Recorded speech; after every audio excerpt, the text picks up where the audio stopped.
pagi hari ini kita awali aktivitas kita dalam kerangka ibadah kepada Allah.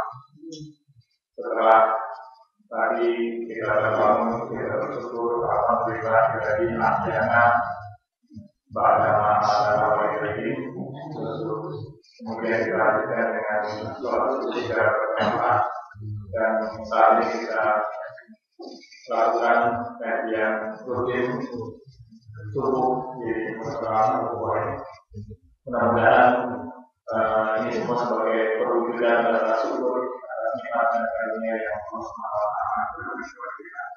Selamat malam, semoga tercurah kepada Nabi Muhammad SAW, pada keluarganya, sahabatnya, selamat kepada kita sekalian. Mohon maaf saya miskomunikasi sehingga saya kemarin hampir potong jam 6 sampai jam 7. Lagi ada yang berita ya alhamdulillah kebetulan rumahnya jauh jadi cepat sampai kemari. Baik Bapak Ibu sekalian, sama kita pahami saat ini sebagian saudara-saudara kita sedang mendapat musibah banjir di berbagai daerah, khususnya di daerah istimewa, di daerah khusus di ibu kota Jakarta. Bahkan juga Depok juga ada yang kebanjiran. Di daerah mana saya Pondok Cina ya, Pondok Cina kebanjiran. Alhamdulillah keputusan bebas banjir. Ya. Makanya tema yang ingin saya sampaikan pada kesempatan ini adalah tentang bencana dan musibah. Ini coba kita merefleksi dengan berbagai musibah yang terjadi di lingkungan kita sebagai masyarakat. Materi cukup banyak, saya akan berdebat.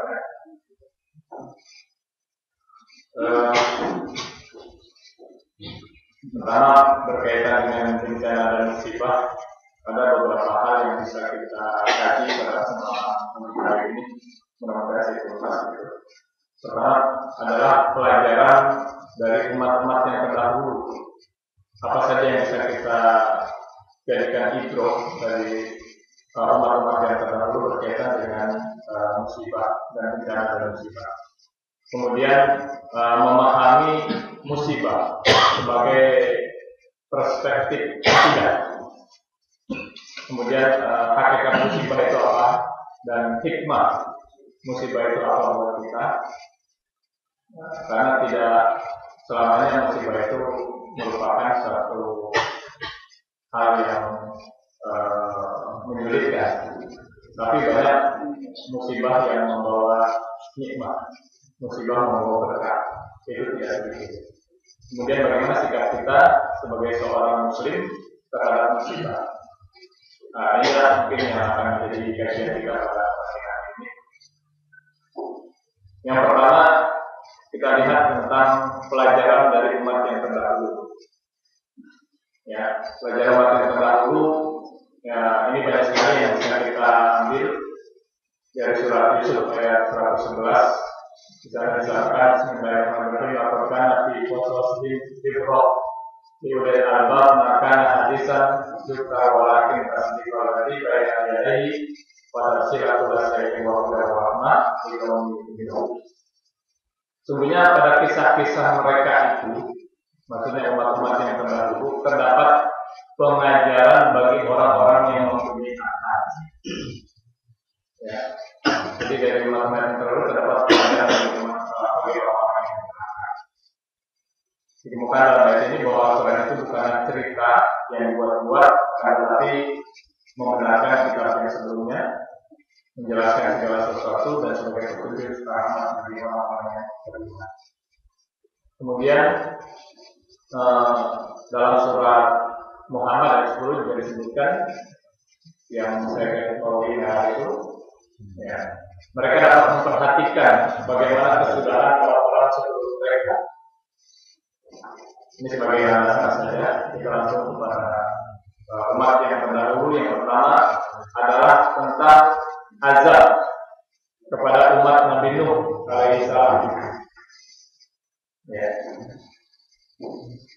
dalam surat Hud itu disebutkan Bismillahirrahmanirrahim wa hiya tajri bihim fi mawdi kal-jibal wa la nuhun ibnuhu wa kana fi ma'durin ya bunayya arqam ma'ana wa la takum ma'al kafirin. Di sini jelas bahwa umat Nabi Nuh itu diazab oleh Allah Subhanahu wa taala dengan cara ditenggelamkan dengan banjir yang sangat dahsyat. Ya. Yang tinggi gelombangnya sebesar gunung.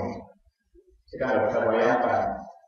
Ya, kalau Jakarta belum ada gelombang, baru air mengalir saja. Ya, katanya kiriman dari Depok. Maka kita nggak ngirim. Kalau umat Nabi itu lebih dahsyat lagi. Kenapa mereka diazab? Ya karena mereka menolak dakwah, melecehkan serta menghina Nabi. Mungkin sekedar gambaran. Apa ya? Kayaknya sih ada di sini.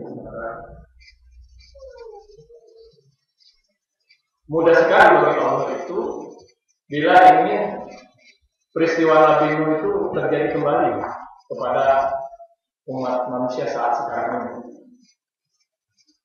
Kita tahu bahwa dalam ilmu geografi itu, pernah saya pelajari itu ketika di SMA, bahwa bumi kita ini lebih luas daratan atau lebih luas lautan? Lautan. 3/4 lautan, 1/4-nya daratan. Makanya kita bisa berenang. Saya cuma bisa satu gaya batu doang. Katanya kalau berenang kita gerak-gerakin tangan kaki juga bisa timbul. Saya udah berenang gerak-gerakin kaki masih ngelawan juga. Ya. Nah ini sebentar mungkin ada di sini satu gambaran saja. Mudah sekali bagi Allah itu. Kalau kemarin ada peristiwa kiamat tanggal berapa ya? 2021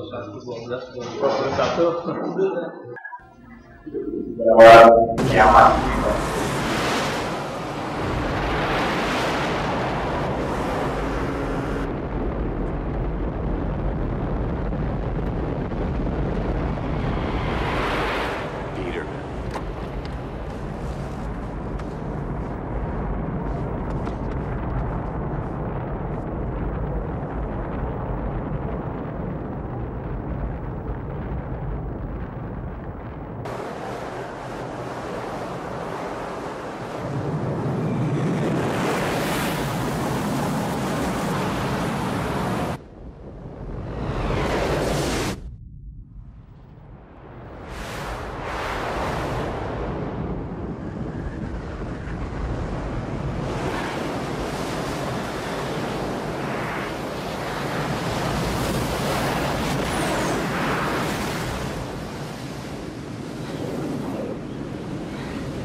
peristiwa yang pernah dialami oleh Nabi Nuh itu mudah saja bagi Allah.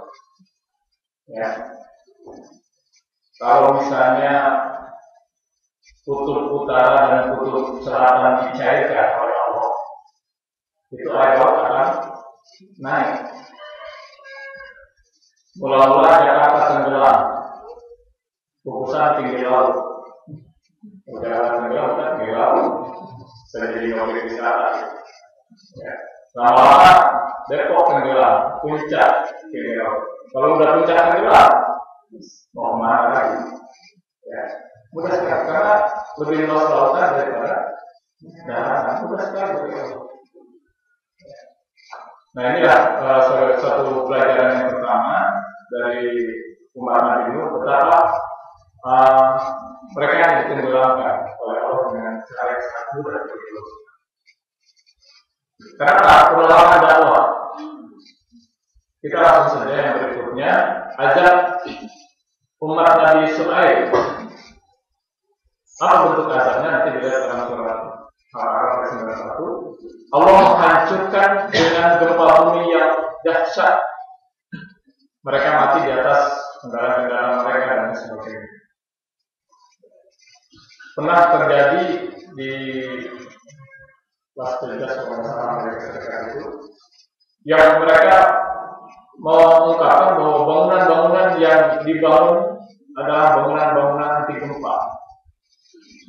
Tapi begitu ditempa gempa 8,1 skala Richter, luluh lantak, benar-benar anti gempa. Tidak kuat menghadapi gempa. Jadi mudah sekali bagi Allah SWT kalau ingin menghancurkan negara dengan gempa bumi seperti yang ditimpakan kepada umat Nabi Shu'aib. Sebenarnya mereka berdusta menolak kepada risalah yang telah disampaikan oleh Nabi Shu'aib. Berikutnya umat Nabi Lut, ya, yaitu dengan Allah hancurkan dengan hujan batu.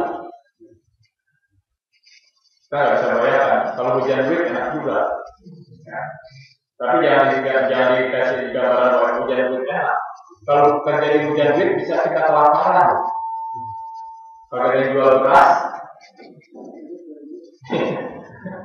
yang punya beras nggak mau jual, duitnya banyak, saya kelaparan juga. Ini hujan batu, ya.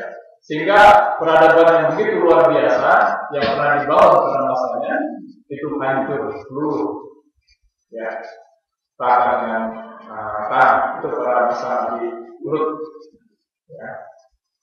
Penolakan dan melampaui batas dalam akhlak dan kehidupan.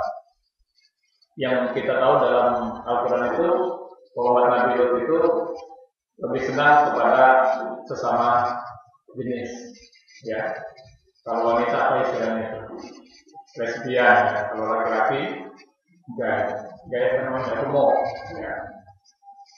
Dan kemarin di Jambi itu pernah kecolongan kalau menikahkan sesama jenis, ya. Kecolongan. Kenapa saya katakan kecolongan? Karena dari segi administrasi mereka betul, ya. Yang satu jenis kelaminnya laki-laki, yang satu perempuan. Tapi kenyataannya cuma di administrasi doang. Kenyataannya tidak seperti itu. Oke, kemarin sudah ini kan di pengadilan agama untuk dibatalkan. Ini umat Nabi Lut ketika mereka melampaui batas dari apa yang sudah ditetapkan oleh Allah. Kemudian bagaimana umat Nabi Soleh, ya, Allah hancurkan dengan suara yang menggelegar yang amat dahsyat. Mereka bergelimpangan dalam rumah mereka sendiri dengan petir yang luar biasa. Dan itu tidak menutup kemungkinan suatu saat terjadi pada umat-umat yang akan datang. Ya, hanya dengan suara itu bisa hancur dulu. Kalau tadi dengan air bah, dengan gempa bumi, dengan mungkin sudah banyak terjadi. Ya.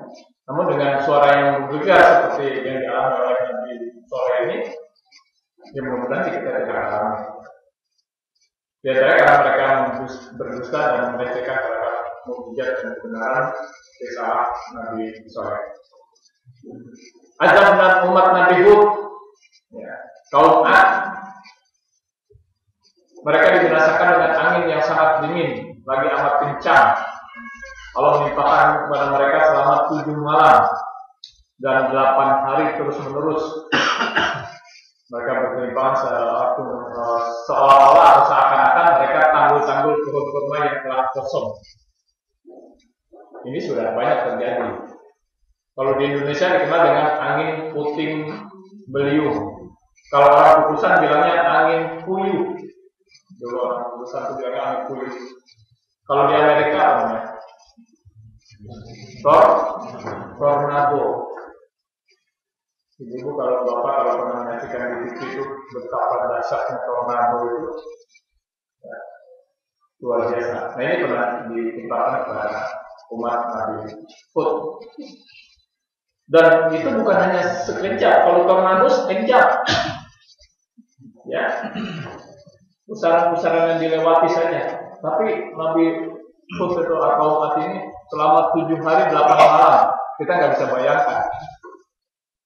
Ya, apa yang terjadi? Mungkin bahasa kita malah luluh lantah sudah. Ini ditimpakan kepada Allah. Kemudian pada Fir'aun, Qarun. Ya, Fir'aun dan pengikutnya dihancurkan oleh Allah dengan ditenggelamkan ke dalam lautan hingga tidak satupun yang tersisa. Ini mungkin seperti yang tadi, mudah sekali bagi Allah. Mungkin dalam bentuk yang berbeda. Ya, kalau Fir'aun ketika tentara mereka sedang mengejar Nabi Musa dan para pengikutnya, ketika berada di tengah-tengah ditenggelamkan. Dalam bentuk yang berbeda bisa aja manusia ditenggelamkan oleh Allah SWT, seperti halnya yang terjadi pada pengikutnya Fir'aun. Qarun karena sombong dan takabur kepada Allah SWT dibenamkan ke dalam bumi. Ya, tiba-tiba bumi terbelah, kemudian mereka ditenggelamkan dan tertutup kembali. Itu mudah bagi Allah. Ya, bukan hanya Qarun dan para pengikutnya, tetapi juga harta bendanya yang dibangga-banggakan itu ditenggelamkan oleh Allah. Makanya kalau ada orang bertani lagi macul di kebunnya, tiba-tiba menemukan harta, dinamakan harta Qarun, harta karun kalau bahasa kita. Itu sedikit, kalau harta karun banyak. Ya, kalau kita bisa cari di mana adanya itu, wah, jadi miliar dari mana. Ya.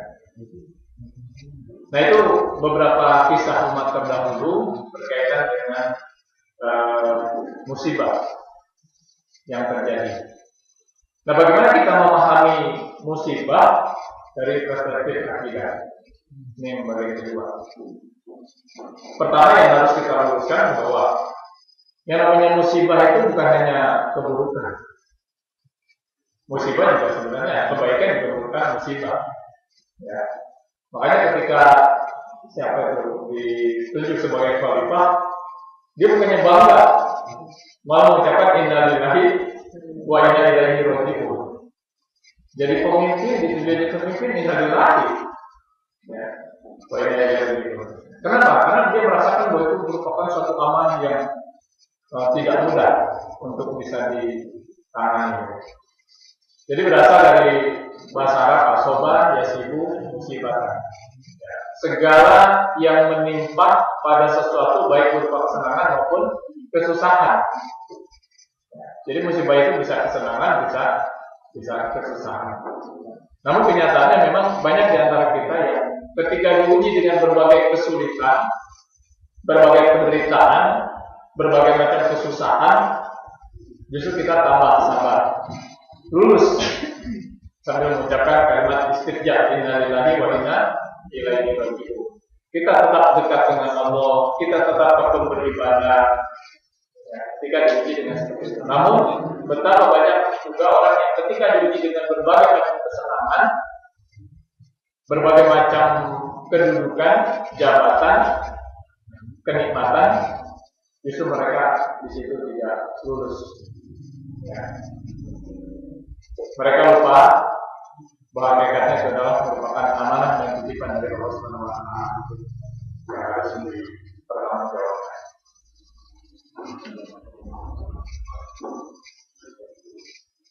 Hadirin dan hadirat kuliah kita masuk surah Al-Quran.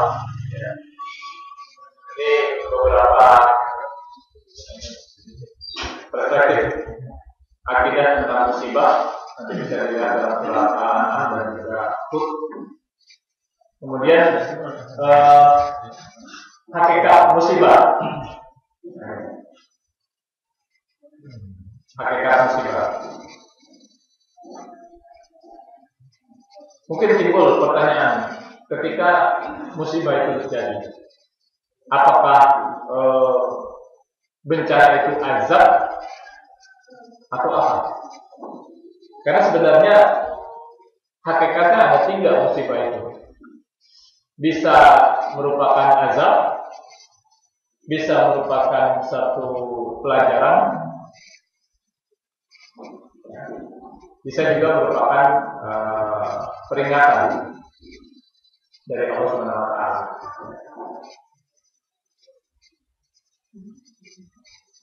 Di dalam surat Al-Anbiya ayat 107 dikemukakan,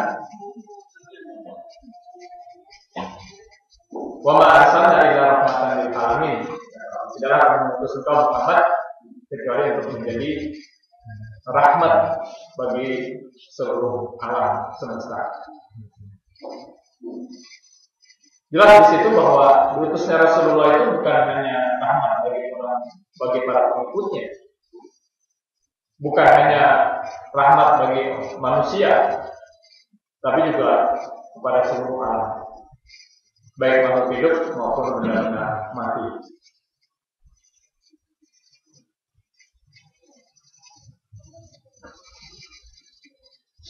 Kita bisa melihat betapa begitu banyak perubahan-perubahan yang telah dilakukan oleh Rasulullah Shallallahu Alaihi Wasallam ketika beliau diutus, yang menandakan bahwa diutusnya beliau itu betul-betul menjadi rahmat. Ada perubahan di bidang akidah, perubahan di bidang sosial, perubahan di bidang hukum, perubahan di bidang ilmu dan peradaban, bahkan juga beliau telah mengangkat harkat dan martabat kaum wanita sedemikian rupa dari masa jahiliyah dengan kehadiran Islam yang dibawa oleh beliau. Sehingga pantas kalau Allah mengatakan bahwa Nabi Muhammad diutus itu adalah menjadi rahmat bagi seluruh alam.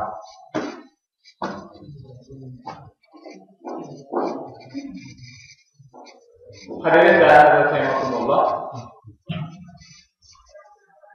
bencana atau musibah itu menjadi azab yang manakala menimpa orang-orang yang tadi sudah melampaui batas dari apa-apa yang sudah disarankan oleh Allah dan Rasulnya.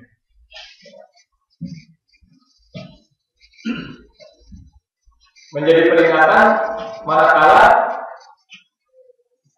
orang itu lupa, ya, diingatkan oleh Allah Subhanahu wa Ta'ala. Misalnya kalau terjadi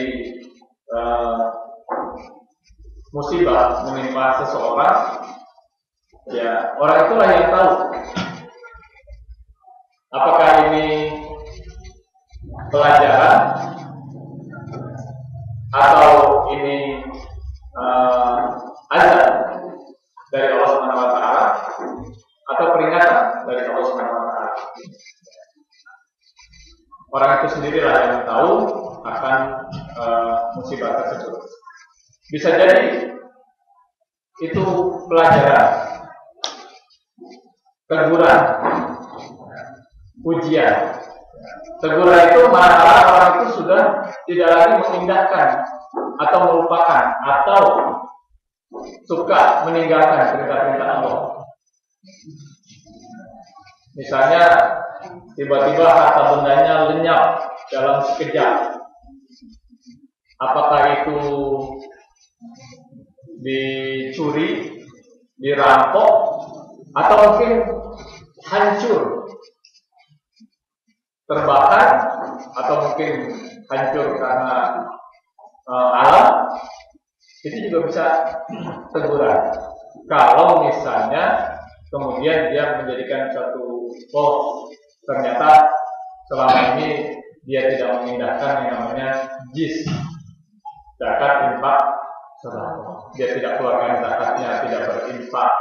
Ya, kemudian kalau menyiapkan hartanya, itu sebagai pelajaran, sebagai teguran, agar di masa yang akan datang itu tidak terjadi lagi.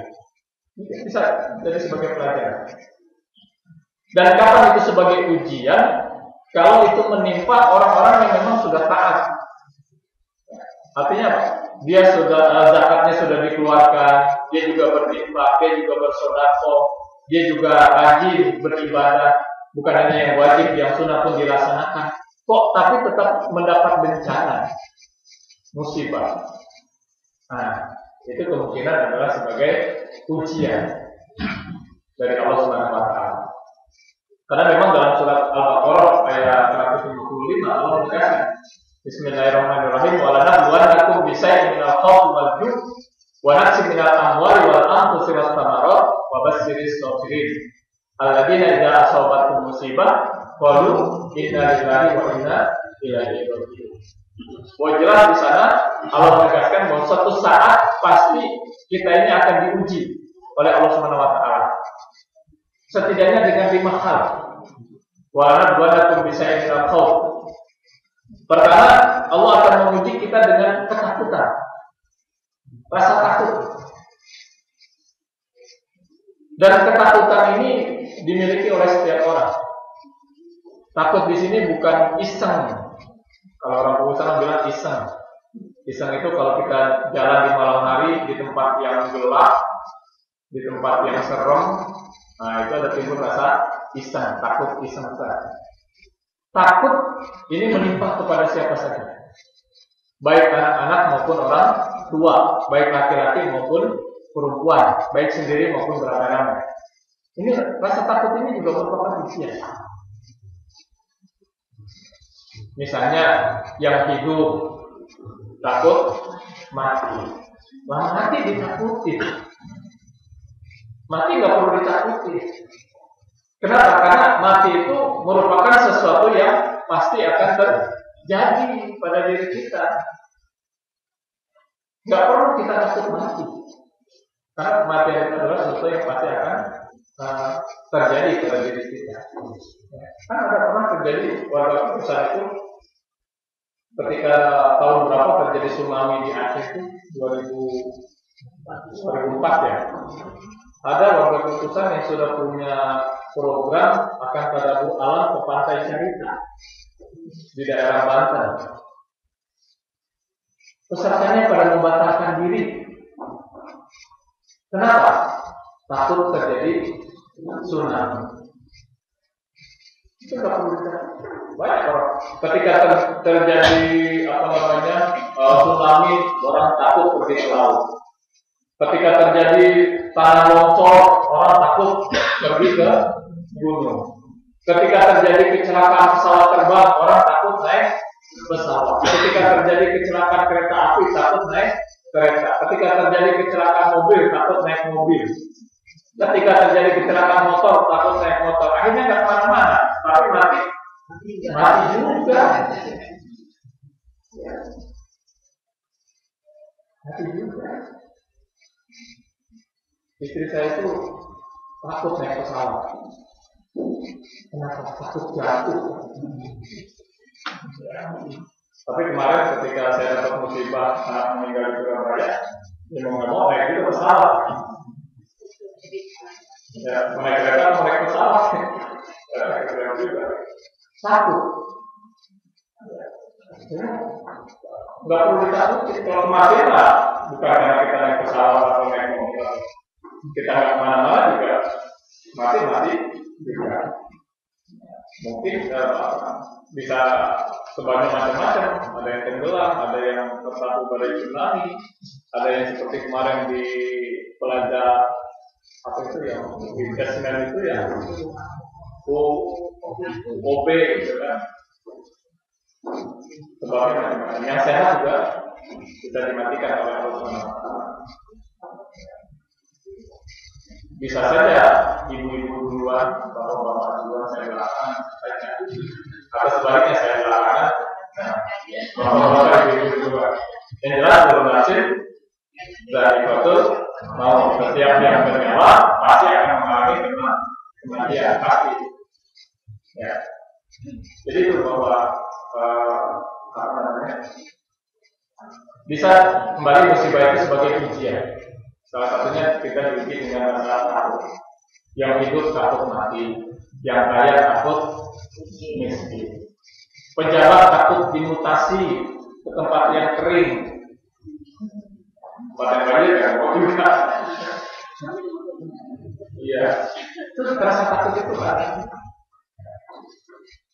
Yang kaya takut miskin, yang miskin takut kaya. Yang cakep takut jelek, yang jelek takut cakep akhir. Ada nggak orang takut cakep? Bisa aja. Itu yang pertama, dengan apa?